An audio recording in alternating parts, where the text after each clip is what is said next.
Between 1939 and 1945, the world was locked in a nightmare struggle of unprecedented ferocity. When the smoke finally cleared, stories emerged of an extraordinary array of new weapons dreamed up by both sides' most inventive minds. Weird weapons unlike anything used in warfare before. New ways of bringing destruction to the enemy, born of desperation and wild imagination. And when the world had gone mad, nothing seemed too strange to try. An unsinkable, indestructible aircraft carrier made from solid ice, floating in the middle of the Atlantic. American bats, trained to carry tiny incendiary bombs designed to set fire to entire Japanese cities. Bombs so unbelievably large and powerful, they could bury themselves in the ground and trigger earthquakes.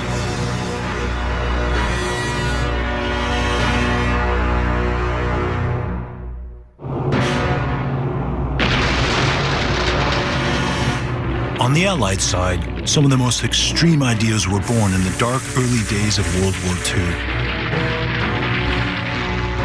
From the beginning, through 1941 and 42, Allied merchant ships carrying vital supplies from the US to Britain were under constant attack.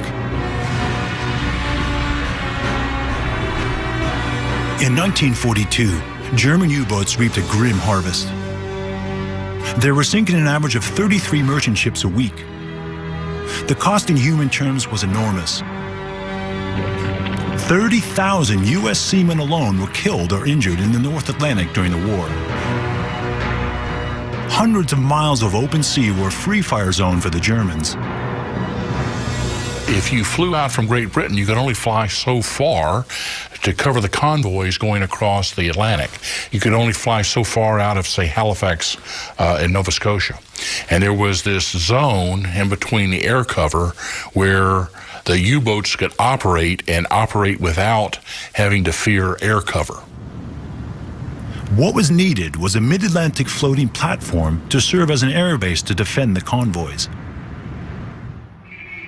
British Prime Minister Winston Churchill ordered his staff to put their minds to the problem. An eccentric scientist working for the British Combined Operations Department called Geoffrey Pike came up with an extraordinary and improbable solution. What Pike thought he had was a whole concept of winning the war using icebergs. It wasn't just as airfields. He even had the idea of building great 4,000-foot, 4-million-ton rams that would ram their way into enemy harbors. Pike's first idea was bold, simple, and dramatic. Cut out a section of an iceberg and tow it to the mid-Atlantic to use as a floating airfield large enough to support a landing strip, a fuel depot, and anti-aircraft guns.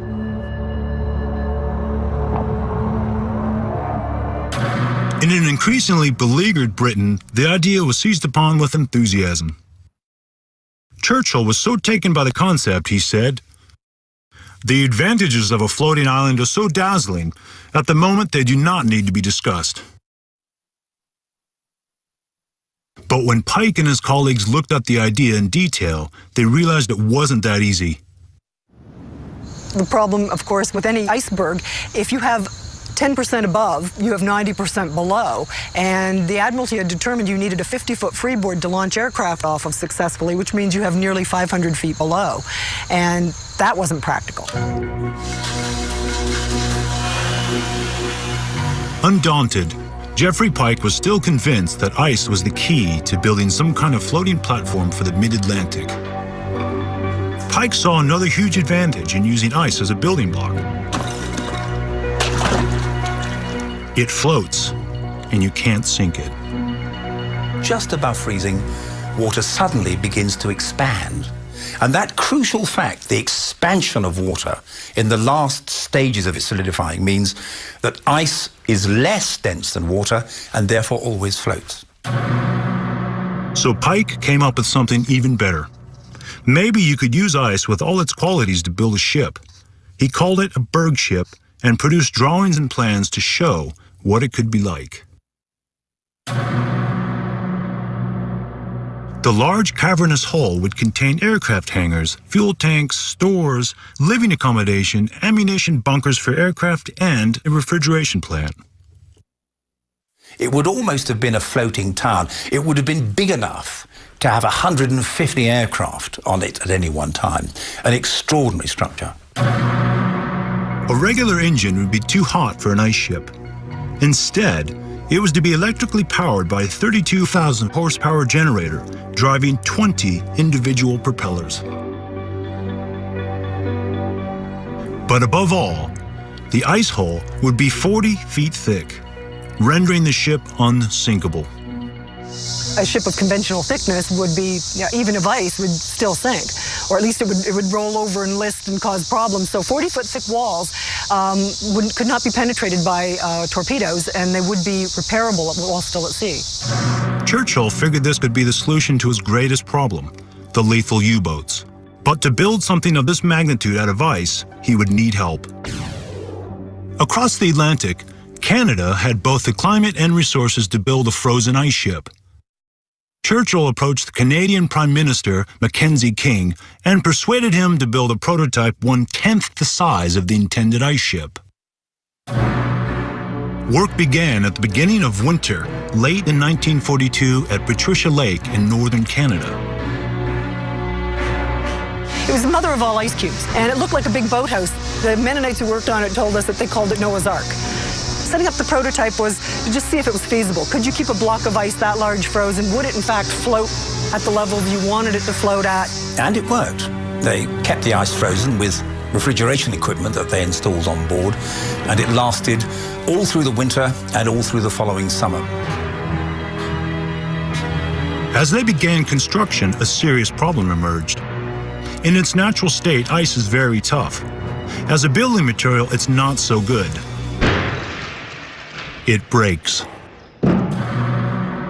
Back to Jeffrey Pike, researching by now New York, always thinking out of the box. He came across a new invention called macro-reinforced ice, and it was stronger than concrete. Basically, it was wood chips, wood shavings mixed in with the ice and then frozen. They could turn it on a lathe, they could hammer it, they could saw it, and it resisted melting. This reinforced ice was developed at the Brooklyn Polytechnic. The inventor, a scientist called Dr. Herman Mark, called it Pikecrete, in honor of Jeffrey Pike. Pikecrete turned out to have just the very properties you'd need for a floating airstrip. And because of the wood pulp, it tended not to melt as quickly as native ice would melt. Churchill's mind was made up. An indestructible ship made from Pikecrete was a weapon which could win him the war. It was to be called Habakkuk, after an Old Testament prophet who had written, I will work the work in your days, which ye shall not believe, though it be told to you. This Habakkuk would be 2 million tons in weight and nearly a half mile in length. It would move through the water at a sedate 7 knots, secure in the knowledge that any number of torpedoes would barely dent its 40-foot thick hull. What you would have done would be to blow little craters out of the surface, but it would have been quite impossible to significantly destroy it. Churchill was so excited, he wanted not just one ship, but a fleet of 100, and he wanted them soon. But just as this incredibly weird concept appeared to be in his grasp, it was snatched away. Late in 1943, Churchill was told the builders weren't even sure they could get one made within 2 years, let alone 100. I think there were several reasons why the project was abandoned. Firstly, it was bonkers, and I doubt whether it would ever have really worked. But I think secondly, and most importantly, the war was drawing to a close, aircraft technology was rapidly improving, and the need for a staging post halfway across the pond was beginning to disappear. Reluctantly, Churchill canceled the project. Jeffrey Pike's grand vision of an ice ship was shattered. Today, the remnants of the prototype sit at the bottom of Patricia Lake, an object of curiosity for local scuba divers. And for those who know the story of the Habakkuk, a reminder of what might have been. The Habakkuk was destined not to play a part in the Allied offensive against Nazi Germany, but many more weird weapons would. In 1944, they were primed to spearhead the largest invasion in history. June 1944. An enormous force was amassing in England in preparation for the biggest military operation in history, the invasion of Nazi-occupied Europe. Under the command of General Eisenhower, American and British troops had been planning every detail of the operation for months. Armored tanks were to play a vital role. If the tanks could spearhead the beach landings, it would give the Allies a huge advantage. Conventional thinking was to cross the sea in a landing craft, but surprise was to be a vital part of the D-Day plan. The answer? Build tanks that could swim. The American Army had been looking at ways to get tanks to move through water since World War I. The results were not always promising.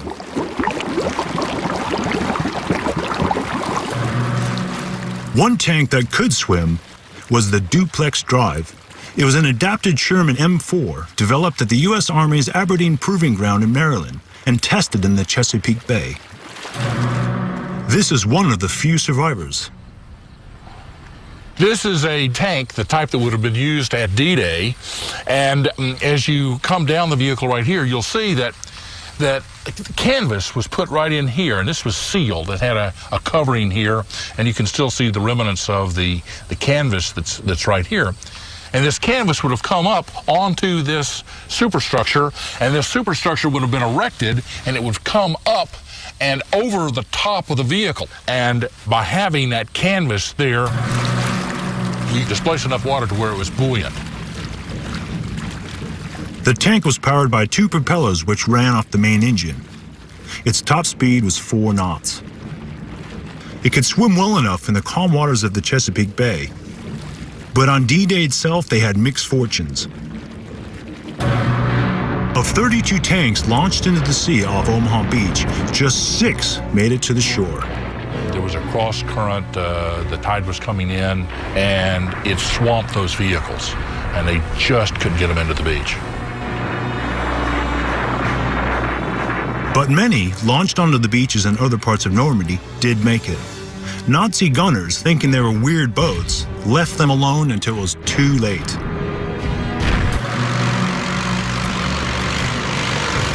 Several other specially adapted tanks kept up the momentum of the invasion. This flamethrower could incinerate a German pillbox in seconds.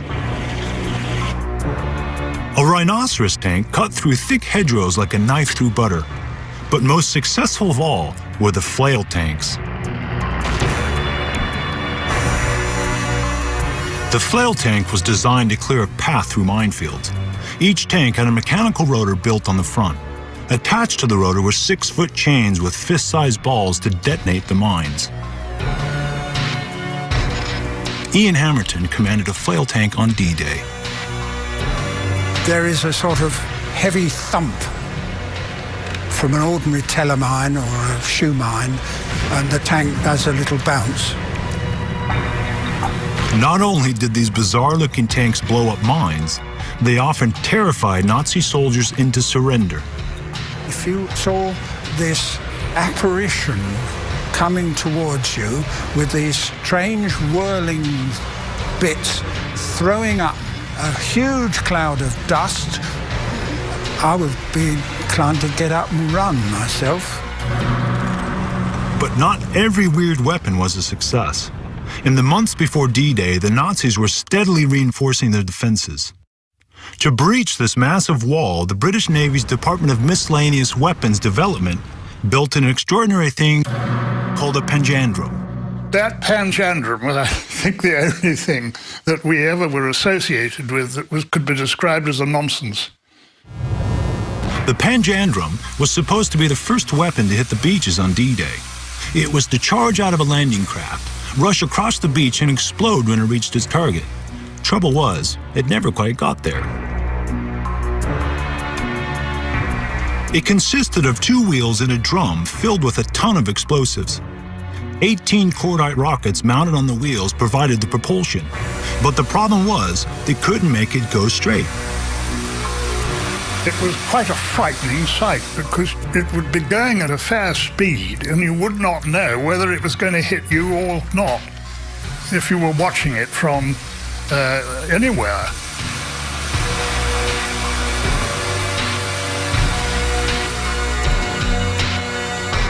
To compensate, they added more rockets and fitted a third wheel. And still it didn't work. Although a stray rocket provided an interesting diversion for a curious dog. After a year of tests, the Panjandrum finally reached the point of no return.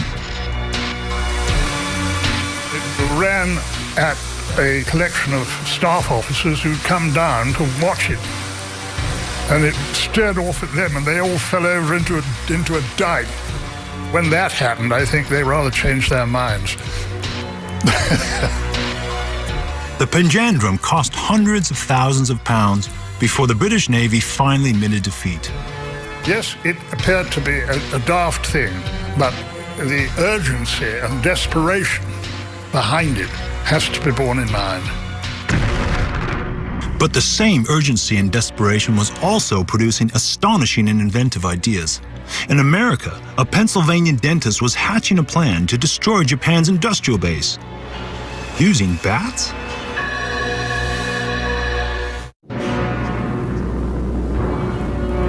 When Japan attacked Pearl Harbor on December 7, 1941, their forces seemed invincible. Never before had Americans felt so threatened.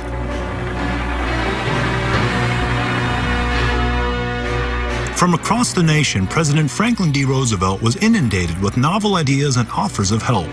Some were very unusual indeed. Throughout the history of warfare, all kinds of animals have been used, and in 1942, a new species was added to the list: bats. The idea sounds simple. Take 1 million bats, attach an incendiary bomb into each one, release them over Japan, and watch the massive conflagration and destruction of a city. The reaction of people who hear my story of the bat bomb is, what?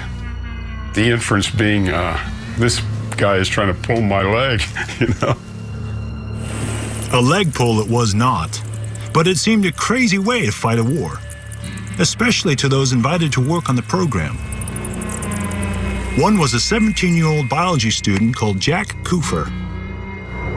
One afternoon, I was in the lab, and this Santa Claus kind of looking man with sparkling eyes and rosy cheeks came into the lab and told about his idea of using bats to carry incendiary bombs into Japanese cities. Crazy idea. The man with rosy cheeks was Doc Little Adams, a Pennsylvania dentist with a flair for inventions. There were 4 reasons why Adams thought this extraordinary idea might work. Bats can carry their young, sometimes 2 or 3 of them, suggesting they would be strong enough to carry a small bomb. They can be induced to hibernate, which meant they could easily be handled. During daylight hours, they seek out darkness, roofs and attics, cracks and crevices in which to roost. Above all, there were millions and millions of them freely available in bat caves across America. Doc Adams' theories were sound, but to progress the idea, he needed to persuade the government to provide the money and personnel. Not an easy task for a dentist with no military experience. What was needed was a contact in high places. By chance, Doc Adams was a good friend of First Lady Eleanor Roosevelt. On January 12, 1942, Adams put his ideas down onto paper and took it to the White House. President Roosevelt was kind enough to look at his paper and wrote to his aide, who was William Donovan. He wrote on his note, "Have a look at this bill. This man is not a nut." If 1 million bats carrying incendiaries really could be released over Japan, the result could be devastating. One target was the city of Osaka in Japan's industrial heartland. The top-secret plan, codenamed Project X-Ray, was given a cautious green light. General Hap Arnold asked Doc Adams to put the plan into action. Adams recruited a team of helpers. The team headed for the bat caves of Texas and New Mexico. They needed to find out exactly what the bats could do and how to handle them. Which bat was best suited to carry a bomb?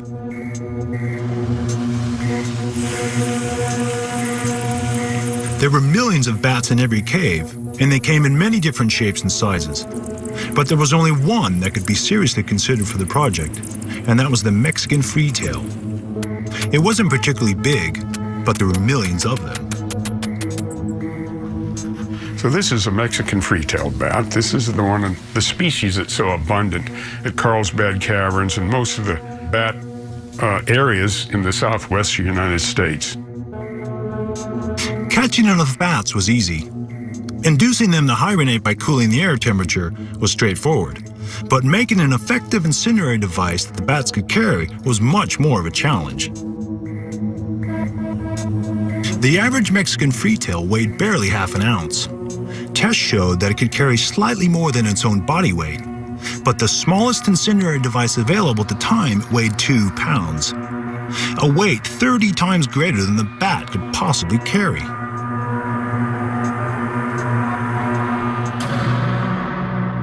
One of America's top scientists, Harvard chemist Louis Pfizer, was appointed to the project. His task: to design a device small enough for a bat to carry, yet powerful enough to set fire to a building. His idea was to apply something he'd invented called napalm, which is jellied gasoline. It's a mixture of gasoline and liquid soap, in effect. It's compact, it's relatively lightweight, it's reliable, and once you set it off, it's going to burn very fiercely. But beyond that, once this jellied gasoline gets hot, it will also flow, which means you can get into crevices and under roofs and down partitions and so on. So for the bat bomb, it's the perfect explosive. To carry the napalm, Pfizer developed a tiny celluloid capsule. It included a time delay fuse, but remarkably still weighed less than an ounce. The bomb would be attached by means of a surgical clip here to the skin of the chest of the bat. So it would be just suspended under it, sort of like this. And that little bomb was so effective that you could lay it on a solid plank, like a 12 by 12 plank of wood, and ignite it, and it would start the wood on fire. No kindling required. Just how effective became apparent during tests at Carlsbad Army Airfield, New Mexico. Some bats carrying live incendiaries escaped, and within minutes the base was in flames. For everybody's safety, the bats needed to be kept in a state of hibernation while the incendiaries were attached and for the journey to the target. The sleeping bats couldn't just be dropped from a plane because they would simply crash to the ground. For the bats to be delivered effectively, they would need time to emerge from hibernation and a safe platform from which to fly off and find a building to roost in. Doc Adams came up with the answer by designing this ingenious purpose-built bat bomb. 1,040 bats stacked onto 26 trays were placed into a 5-foot bomb-shaped container. On each tray, there were 40 separate compartments, one for each bat. The bomb would be dropped from 5,000 feet with the descent carefully controlled. A parachute would open at 1,000 feet. Simultaneously, the outer casing of the bomb would fall away. The trays opened like an accordion, each tray joined to the next by cord. The bats dropped onto the tray below. The trays then floated slowly to Earth, allowing the bats time to wake up. As they flew off, each bat pulled a hair-thin wire connecting the bomb to the tray. The incendiary was now primed to go off in 30 minutes. On December 15, 1943, The Bat Bomb was tested at Dugway Proving Ground in Utah. A Japanese-style village was constructed in the desert to see whether the bats would take shelter in roofs and attics as was hoped.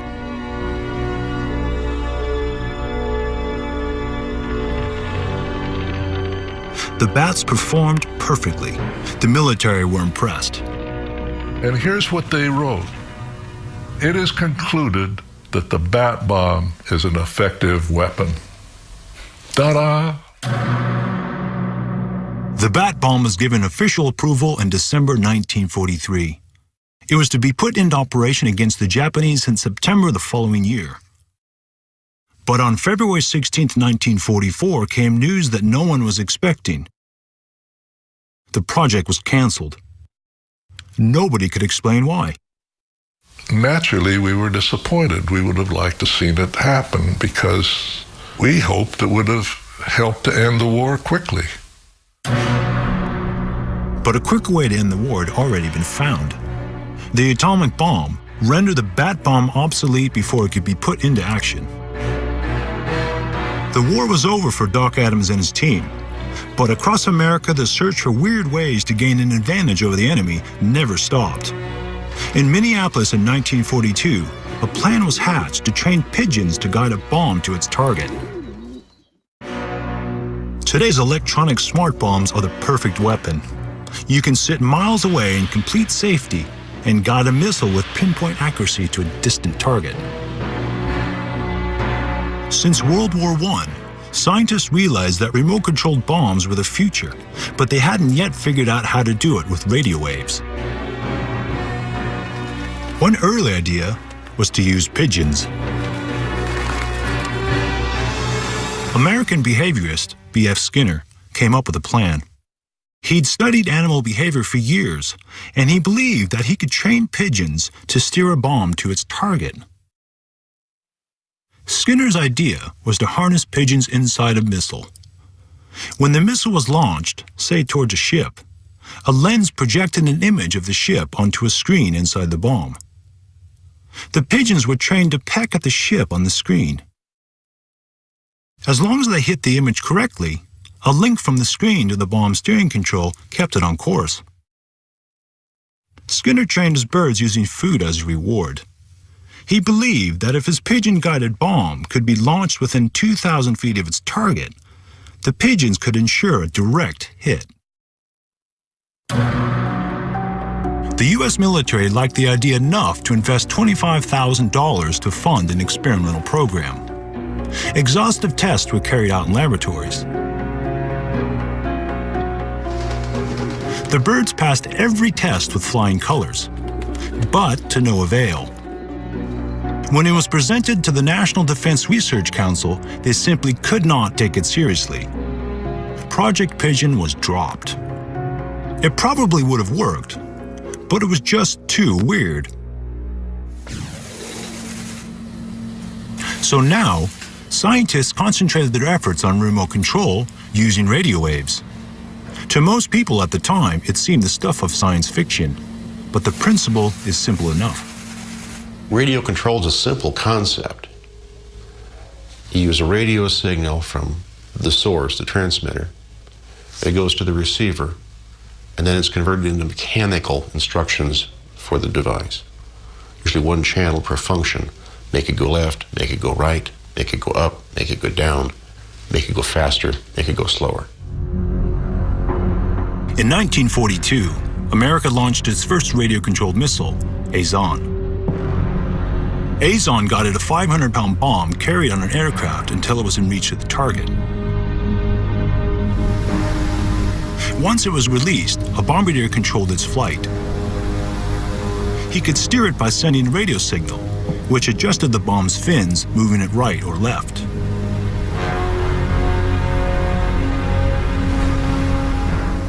These were extraordinary weapons. They were a leap in technology.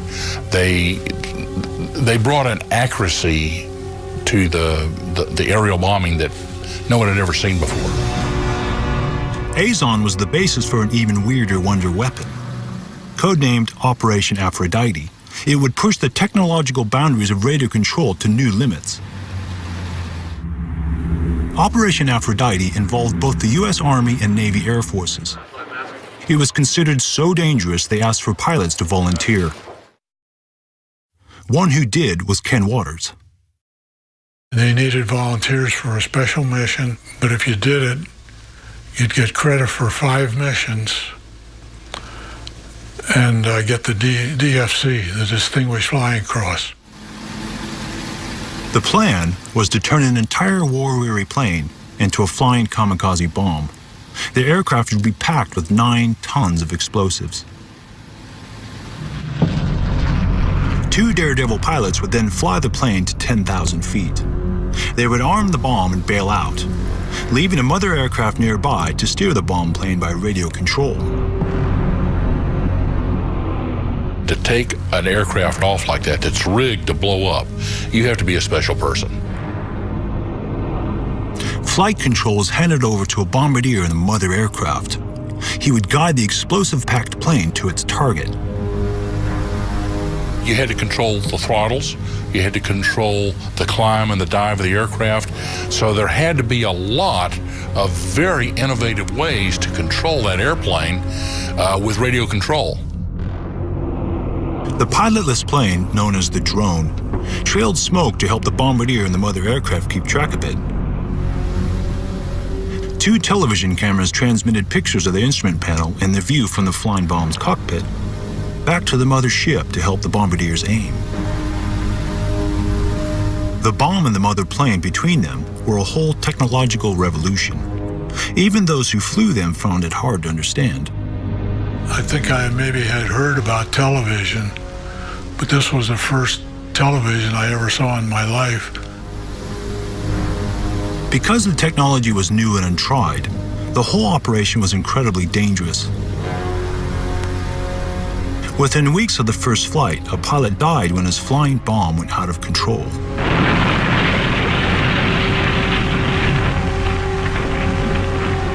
Another lost his life when his parachute got entangled with the plane as he bailed out.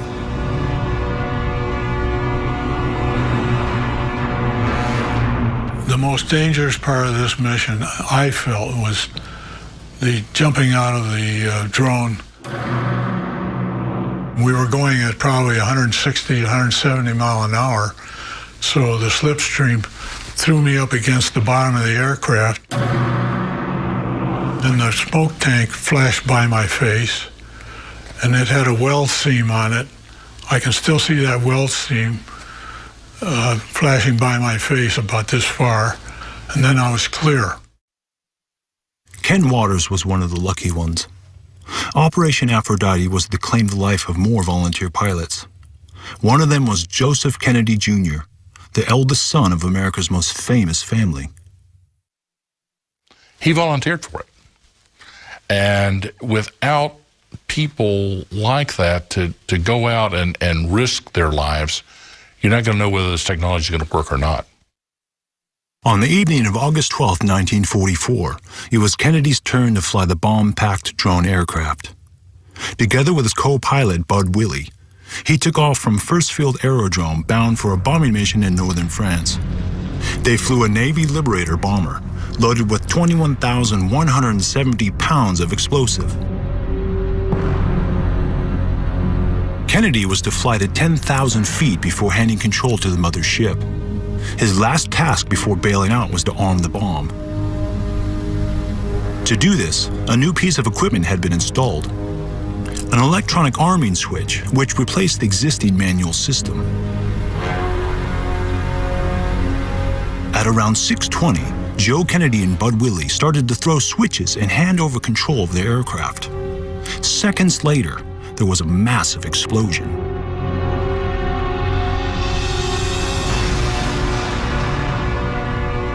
No one knows exactly what happened. The speculation is that when Kennedy flipped the switch, there was some kind of short circuit or something untoward happened, and that airplane exploded and obliterated everyone aboard. The plane was completely destroyed, leaving precious little evidence to work out what had gone wrong. But one thing seems clear. The new technology had somehow failed.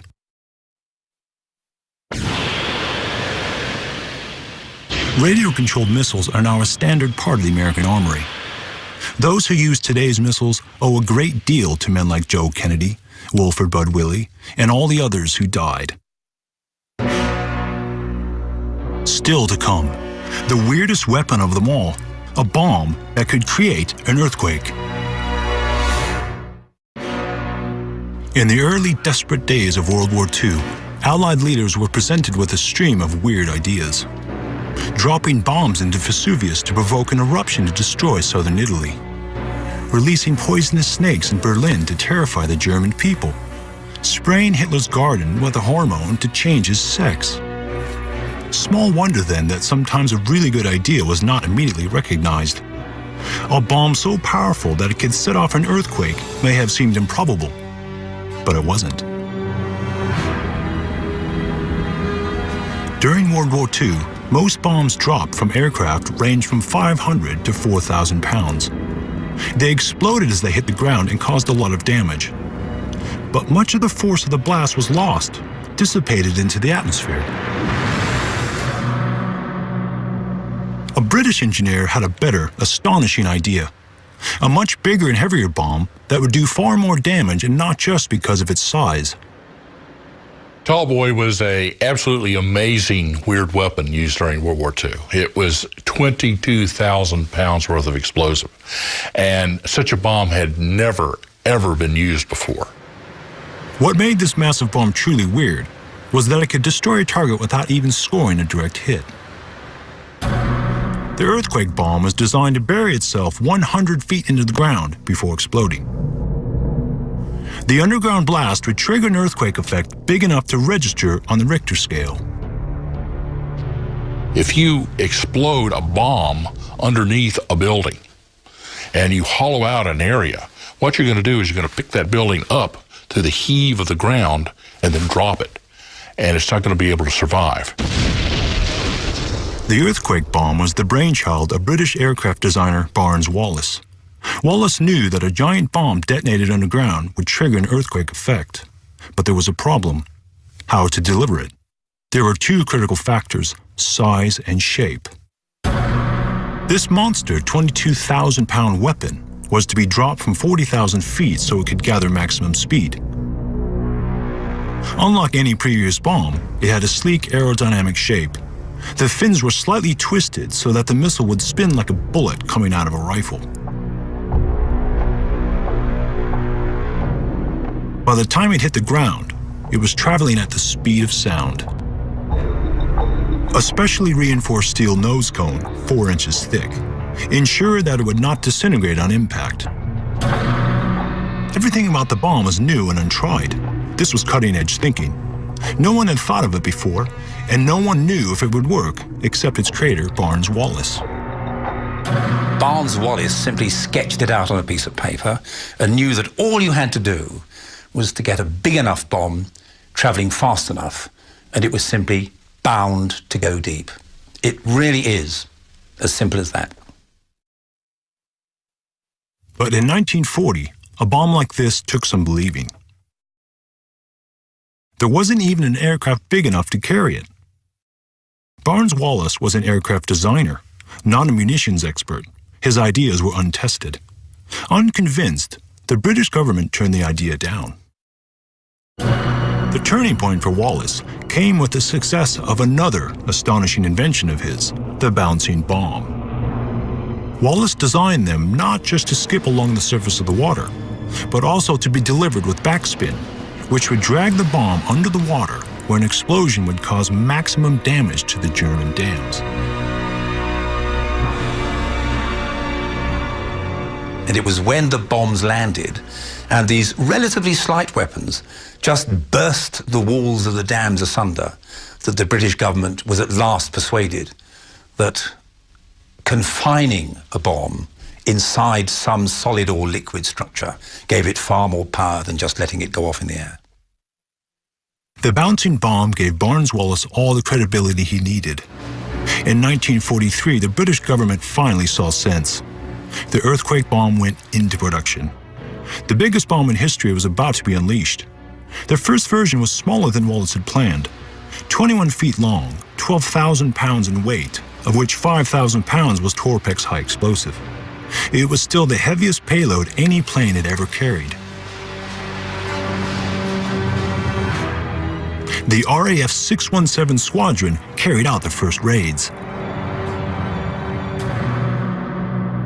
One of their early targets was the U-boat pens at Brest on the northwest coast of France. Protected by 20 foot of reinforced concrete, it was hard to see how even the earthquake bomb would be able to disturb them.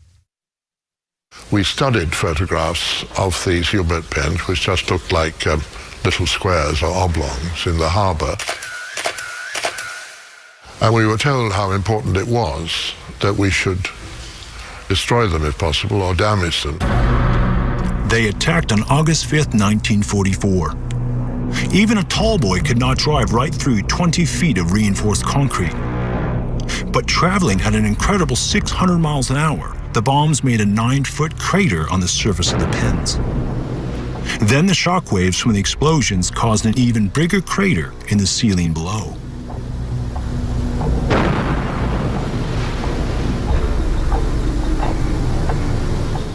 How weird is that? A weapon that can actually destroy an object without ever breaking through into it.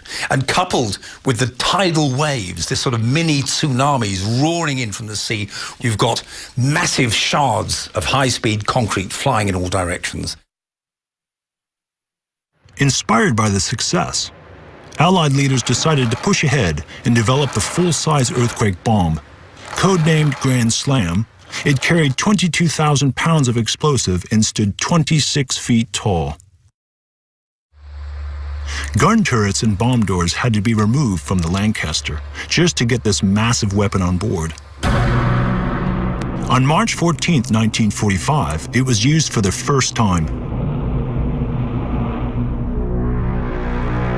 The target? The Bielefeld Railway Viaduct, a vital supply line for Nazi forces. 3,000 tons of bombs had already been dropped on or near it, but it was still in use. From any kind of altitude, it was just like a thin piece of string. No matter how carefully you aimed a bomb, it would have been a very lucky hit to actually strike the viaduct itself.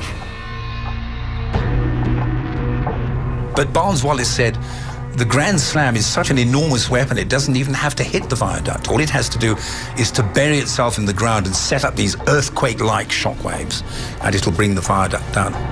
Where 3,000 tons of bombs had failed, one extraordinary Grand Slam bomb succeeded in moments.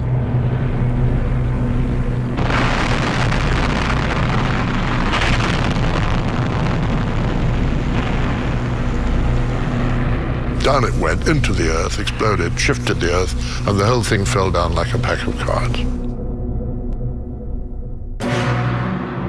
In all, it was used 41 times during the war, wreaking incredible damage on each occasion, all due to the vision, nerve, and determination of one man, Barnes Wallis.